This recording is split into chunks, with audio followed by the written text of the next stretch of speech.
කාකෝ මෙන්න චූටි බබ්බෙක් කන්නයි හදන්නේ. වෙල්කම් ටු කපටි කාක් සීසන්. අපේ ගෙදර පුංචි නෝනාට ගිය ටිකේම ගෙතෙල් දීපු හින්දා අද අපි බටර් වලින් කෑම හැදුවා. ඉතින් සුදු ලුණු රතු ලුණු දාලා මේ ලීක්ස් කැරට් එකතු කරලා හදන්නේ නූඩල්ස් එකක්.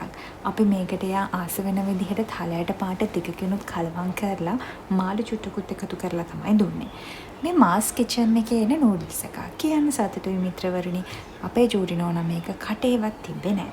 එයා සමහරලාට යාට ෆැමිලි නැති රසවල් වලට කෑම කන්න කට අරිනවා හරි හොරයි. ඒ නිසා උදේ කෑම වෙලාව අපිට යාට කවා ගන්න බැරි වුණා. ඒ වෙනකොට යා යෝගට් එකයි කෙසෙල් ගෙඩියක් විතර කයවා.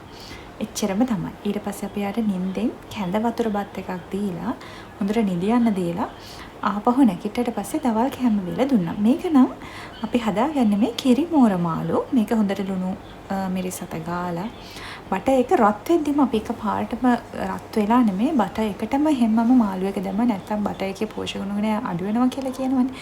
ඉතින් ඔයා මේ දකින්නේ ඒකට මුරුංග කොලයක්, නිමිති කොලයක්, කැරට් ලීක්ස් අල ගෙඩියක් මේ ටික දාලා වට්ටක් අයට මේ ටික දාලා ඒක හොඳට අපි ටෙම්පරාදු කරන්න දෙනවා. මදගින්නේ මේක හොඳට මේකේ සුවඳ පුප් වෙලා කියන සුවඳ එනකන් අපි මදගින්නේ මේක කුක් කරගන්නවා.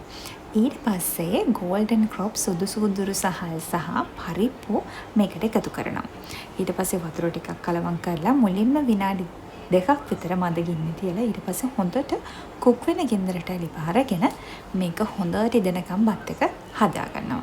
ඉතින් අන්තිමට පොල් කිරිමිටක් එකතු කරලා හදමට ලුණු චුට්ටකුත් දාලා අපි යාට බත් එක හදලා දුන්නා. මේ බත් එක නම් එයා සතුටින් කෑවා. මොකද පැය 3ක ගැප් එකකට පස්සේ අපි යාට කව්පු නිසා.